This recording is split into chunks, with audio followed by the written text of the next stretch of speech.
And we're going to explore, if you would, with us today, the identity of a very strange name and the development of the history of religion, in a way that many of us have never understood it before. There's the name, Zoroaster. You see, you look and say, who is that? What is Zoroaster? Let me put it this way. You would not have a Christian religion if it wasn't for Zoroaster. You would not have a Jewish religion if it wasn't for Zoroaster. You would not have a religious tradition if it wasn't for Zoroaster.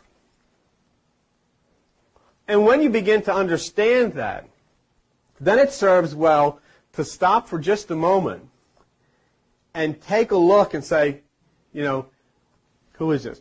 There's a professor by the name of Edward Mayer, and he termed Zoroaster thusly: the first personality to have worked creatively, and formatively upon the course of religious history. Now, when you think of Zoroaster, understand him as a prophet, as a Christ, a messenger of God. But the God that he was the messenger for is one that you've never heard before. The name is Ahura Mazda. Ahura Mazda. That's the name of God. Okay. Through every religion, through Christianity, through every nationality, the words, the teachings of Zoroaster pervade. Everywhere. Hebrew, Greek, Latin. Let me show you something. The religions of India said, the world is the way it is. You can know it, but you can't change it.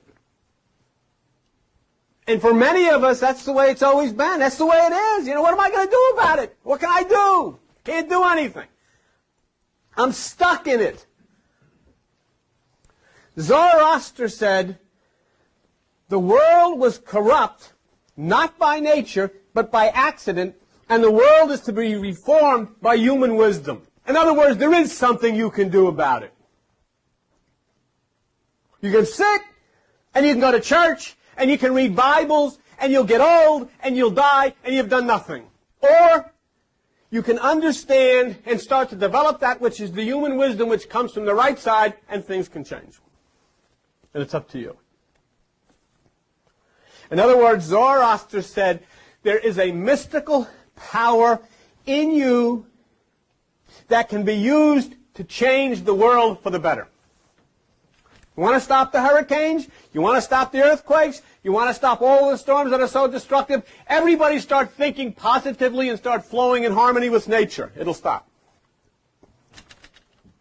And it's up to you. Zoroaster's date is kind of placed with a little bit of ambiguity, but somewhere 1,000 to 3,000 years before Jesus Christ. 1,000 to 3,000 years before Jesus Christ, there was a voice that spoke, and he spoke from Persia, which you now know as Iran. He spoke from Iran, and he impacted totally your life. And the thing is, you've gone to church all of your life, and you haven't the slightest idea who he is. Nobody ever told you about him. No preacher ever told you about him. No rabbi ever told you about him. No evangelist has ever told you about him. You go into the New Age, and you got rocks, and you got smoke, and you got feathers, but you don't know anything about him. Nobody ever told you about him. Now you sit here and say, who is this? He was the first voice that spoke out of the deserts of Iran and said that the struggle that is inherent in life is the struggle between light and darkness. Nobody said it before him. Many have said it after him. It's quoted in the Bible all the time. And you'll see people get up and stand and they'll say, well, this is a struggle between light and darkness, never knowing that this originated from Zoroaster, the Persian prince, Zoroaster, the prince of Iran, Zoroaster, the prince of Ahura Mazda. And what he said was, light pervaded, but then lies and deception came. Lies and deception came. Zoroaster was a living symbol of the truth. He thought according to the law. He spoke according to the law. He was the holiest in holiness above all the living world, the best ruling and exercising who the brightest in brightness was, the most glorious in glory, the most victorious in victory. And it says, at his sight, demons fled. That's what it was said about Zoroaster. At his sight, demons fled.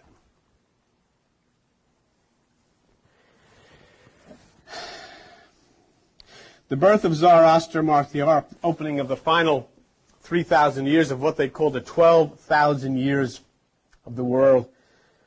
It's a time when the Messiah appears to culminate the victory over the lies and to establish the kingdom on earth. When does this happen? As you're sitting here now, you're in the age of Aquarius. Okay? It says in the scriptures, and it says in the same scriptures of Zoroaster, that at the time that the blood reaches the horse's neck, there is 1,000 years of peace. What that means is in the age of Aquarius, when the sun reaches that which is the neck of Pegasus, then all of this peace comes for 1,000 years. That was the teachings of Zoroaster. That was the teachings of Jesus Christ. Go to page 1014 in the Bible. Look at Revelation chapter 20. 1014. Revelation chapter 20. And look at verse 6. Blessed is holy is he that has part in the first resurrection. On such the second death has no power, but they shall be priests of God and of Christ and shall reign with him 1,000 years. That was the teachings of Zoroaster. That's the teachings of your Bible. The reason that it is in your Bible is because it originated with Zoroaster. That there would be a change. Something was going to happen. And it was going to happen during the age of Aquarius, and it was going to happen when the energy of the sun touched the neck of Pegasus. Then there was going to be a change in the way you think. That's why you're sitting in here. That's why you're sitting here. That's why you're listening to me. That's why we share with one another. That's why the thoughts that come into your mind now you're not thinking the way you used to think. You're not reading the way you used to. You look at this Bible. You know have you spent your whole life reading this Bible? Literally. You've spent your whole life reading this Bible literally. You believe the words that you saw in the Bible, not knowing that these words are symbolic and they're not supposed to be read literally. And so you made up all of these stories, and then you had preachers make up stories, and you got stories of fish swallowing people. There was a story in here of a fish swallowing a man. He stays in the intestines of the fish 3 days. The fish pukes, the evangelist pops out, and you bought it. You say, yeah, this is it. This is my faith. My faith is built on this. You got two English people named Adam and Eve running around in a garden somewhere with no clothes on. A snake comes, gives her an apple, she eats it, and the whole thing goes down the drain. And this is the foundation of your religion, and you wonder why everything's screwed up.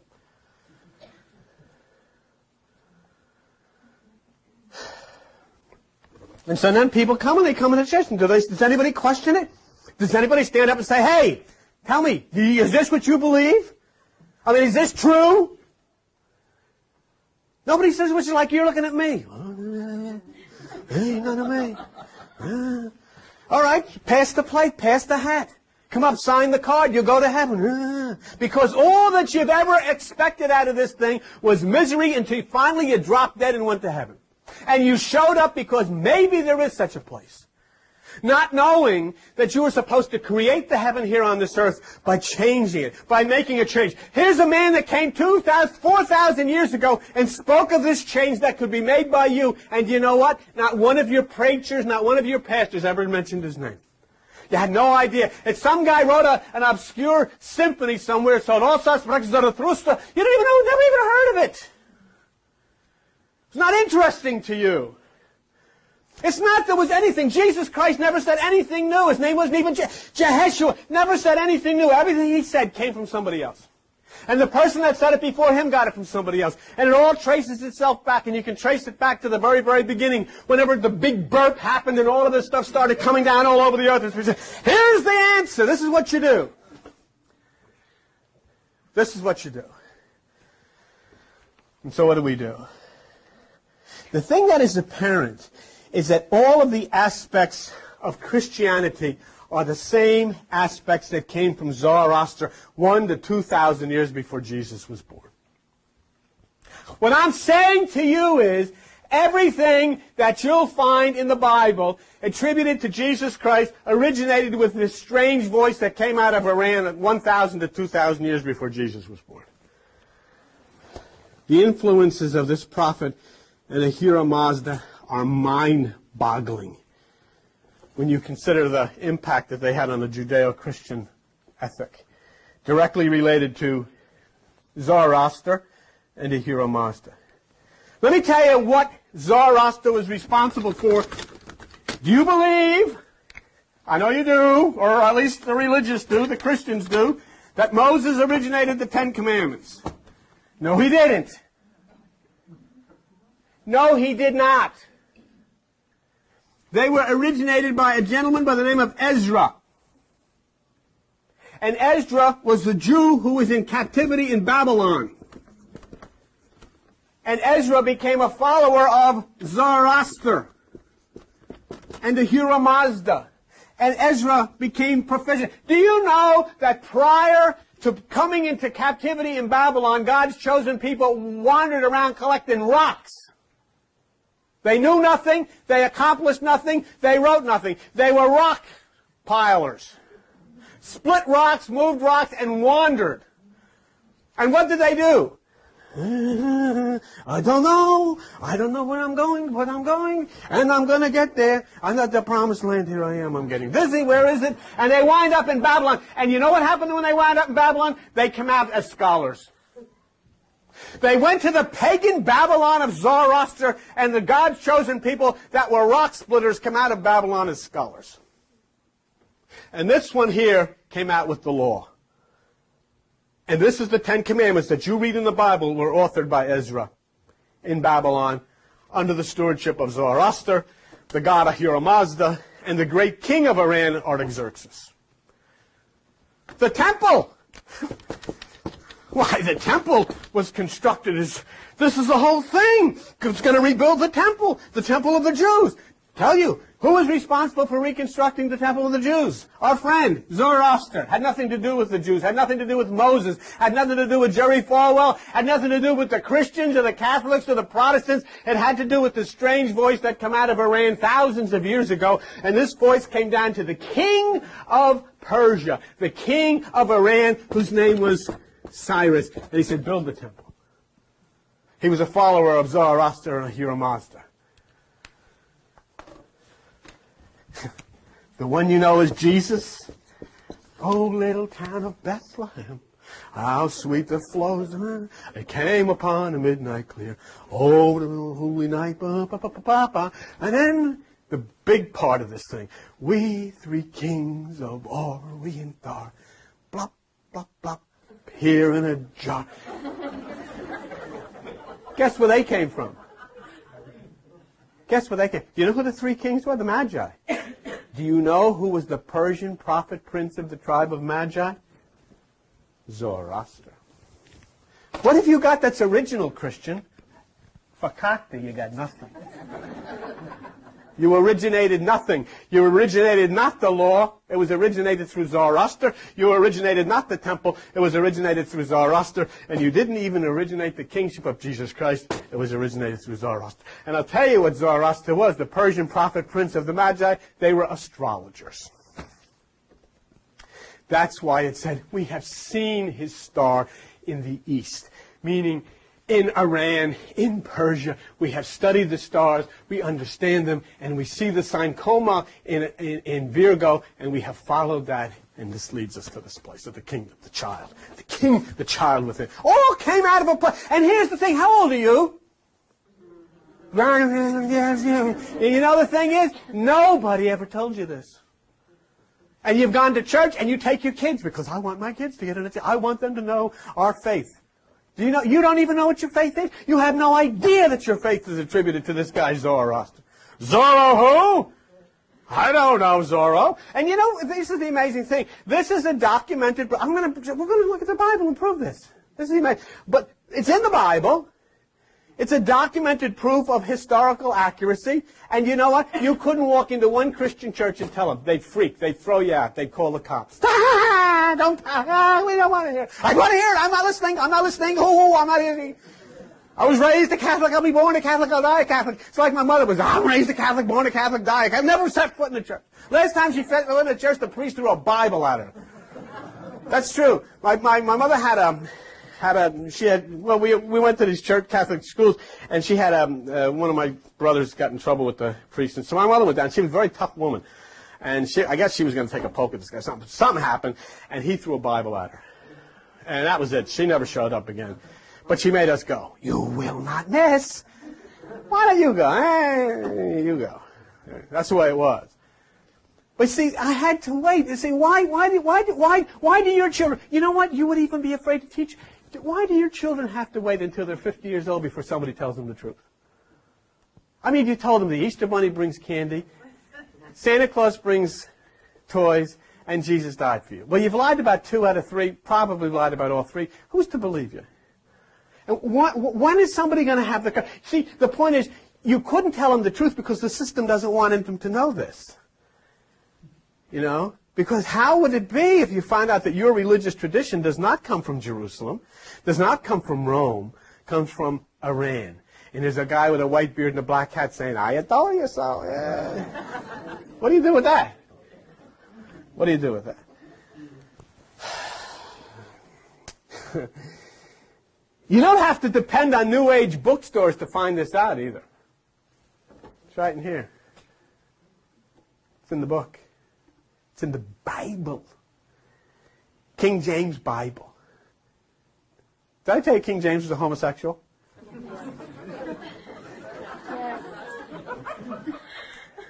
Oh, where'd you hear that? There's some guy sat in the back. Where'd you hear that? I spent my life digging up stuff like that. It's true. King James was a homosexual. Didn't you think the Pope should have caught on when Michelangelo was putting all those nude statues of these guys hanging out? Yeah. Yeah. Oh, he's all over the place. Hey, Mike, got any with shorts? Nah. I mean, big ones, too, this guy. I think... I honestly... Did he do the stuff down at Caesar's Palace? You know what? And when you can laugh at it, when you've got the courage to laugh at this stuff, then you're free. When you've got the